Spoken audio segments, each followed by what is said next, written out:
इस बात का पता लगाना था कि इस हत्या का मोटिव क्या है।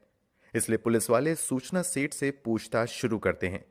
शुरुआती पूछताछ में ही सूचना सेठ कहती हैं कि मुझे नहीं पता कि मेरे बेटे की हत्या किसने की है, क्योंकि जब मैं सोने गई थी तो मेरा बेटा जिंदा था और जब मैं जागी तो मेरा बेटा मर चुका था। इसलिए मैं इसे अपने साथ बैग में लेकर जा रही थी ताकि मैं इसके साथ हमेशा के लिए रह सकूं। आपको जानकर हैरानी होगी कि पुलिस वाले लगभग 10 से 12 दिनों तक लगातार सूचना सेठ से पूछताछ करते रहते हैं, मगर सूचना लगातार एक ही बात की रट लगाए रहती हैं कि उसे नहीं पता कि बेटे की हत्या किसने की है। वो खुद को बेकसूर बताती रहती हैं। भले ही सूचना खुद को बेकसूर बता रही थीं, मगर जब बच्चे का पोस्टमार्टम किया जाता है तो बताया जाता है कि पोस्टमार्टम से लगभग 36 घंटे पहले बच्चे की हत्या तकिए से मुंह दबाकर या फिर गला घोंट कर की गई है। मतलब कि जिस समय बच्चे की हत्या की गई उस समय बच्चा अपनी मां सूचना सेठ के ही पास था। जब कई दिनों की मेहनत के बावजूद सूचना कोई भी जानकारी नहीं देती है तो आगे की पूछताछ के लिए पुलिस वाले कुछ जाने माने साइकोलॉजिस्ट और साइकियाट्रिस्ट की मदद भी लेते हैं ताकि सूचना से सटीक और सही जानकारी निकलवाई जा सके, मगर उन लोगों की भी मेहनत बेकार चली जाती है। हालांकि इस बीच पुलिस को उस कमरे से कई ऐसे अहम सबूत मिलते हैं जिससे इस बात को बल मिलता है कि बच्चे की हत्या उसी कमरे में की गई थी। पुलिस की जांच में यह भी सामने आता है कि उस कमरे में सूचना सेठ के अलावा किसी दूसरे व्यक्ति ने एंट्री नहीं की है। ऐसे में सूचना सेठ का यह कहना कि किसी और ने उसके बेटे की हत्या कर दी बेमानी नजर आता है। जब पुलिस के सामने सूचना सेठ अपनी जबान नहीं खोलते हैं तो अब आगे की पूछताछ के लिए जांच में सूचना के पति को भी शामिल किया जाता है और दोनों पति पत्नी से आमने सामने बैठकर पूछताछ की जाती है। हालांकि इससे भी बहुत कुछ हासिल नहीं होता है। जांच आगे बढ़ाते हुए पुलिस वाले सूचना सेठ और उसके पति वेंकट रमन की कुंडली खंगालना शुरू कर देते हैं। जांच में पता चलता है कि सूचना सेठ का पति वेंकट रमन केरल का रहने वाला था। इन दोनों की मुलाकात जॉब के दिनों में ही होती है और फिर दोनों एक दूसरे को पसंद करने लगते हैं और एक समय बाद 2010 में शादी कर लेते हैं। शादी के कई साल बाद उनके घर एक बेटे का जन्म होता है। बेटे के जन्म के बाद दोनों का रिश्ता बनने की बजाय बिगड़ ही जाता है और धीरे धीरे हालात इतने ज्यादा बदतर हो जाते हैं कि दोनों 2023 में फैमिली कोर्ट में डिवोर्स के लिए आवेदन कर देते हैं। दोनों पति पत्नी का डिवोर्स लगभग तय हो चुका था, मगर मामला बेटे की कस्टडी को लेकर अटका हुआ था।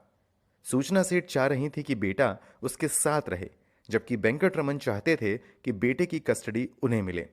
इस बात को लेकर लंबे समय से कोर्ट में सुनवाई भी चल रही थी।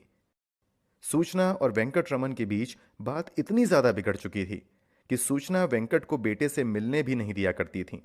इस बात को लेकर वेंकट अदालत की शरण में जाता है और फिर वहां से फैसला सुनाया जाता है कि हर संडे वेंकट अपने बेटे से मिल सकता है।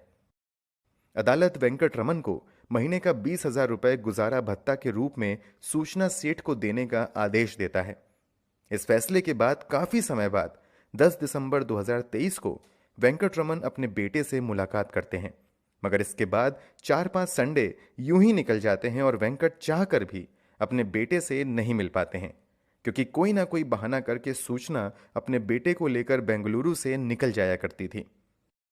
वेंकट अपने बेटे से ना मिल पाए, इसीलिए 31 दिसंबर 2023 को भी सूचना अपने बेटे के साथ बेंगलुरु से गोवा आ जाती है। यहां वो लगभग 3 दिनों तक अलग अलग जगह पर घूमती है, फिर बड़े होटल में रहकर वापस बेंगलुरु चली जाती है और फिर 4 दिन बाद ही एक बार फिर से बेटे को लेकर गोवा आती है और 6 तारीख की रात को होटल में एंट्री करती है। जैसा कि हमने बताया था कि पोस्टमार्टम रिपोर्ट के मुताबिक शव मिलने के लगभग 36 घंटे पहले ही बच्चे की हत्या की गई थी। इस हिसाब से होटल में एंट्री करने के 2 घंटे बाद ही सूचना सेठ अपने बेटे की हत्या कर देती हैं और फिर अगले 18 घंटे तक बेटे के शव के साथ ही होटल के कमरे में बंद रहती हैं। इस दौरान सूचना ना तो एक बार भी खाने के लिए कुछ मंगाती हैं और ना ही किसी से बात करती हैं।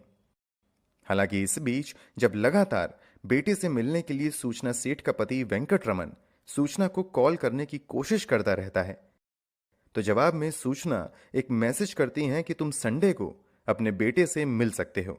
हालांकि ऐसा नहीं हो पाता है क्योंकि तब तक बच्चे की मौत हो चुकी होती है। इस पूरे मामले में सूचना सेठ का रवैया शुरू से बड़ा ही अजीब लगता है। इसलिए कुछ लोग दावा करने लगते हैं कि शायद सूचना सेठ मानसिक तौर पर फिट नहीं है और उसने जो कुछ भी किया है शायद पागलपन में किया है। इसलिए गोवा पुलिस द्वारा विशेषज्ञों की मदद से सूचना सेठ के मानसिक संतुलन की भी जांच की जाती है और इस आधार पर अदालत में एक रिपोर्ट पेश करते हुए कहा जाता है कि मानसिक तौर पर सूचना सेठ बिल्कुल फिट हैं। अब केस की मौजूदा स्थिति की बात करें तो अब तक सूचना सेठ ने एक बार भी बच्चे की हत्या करने की बात कबूल नहीं की है।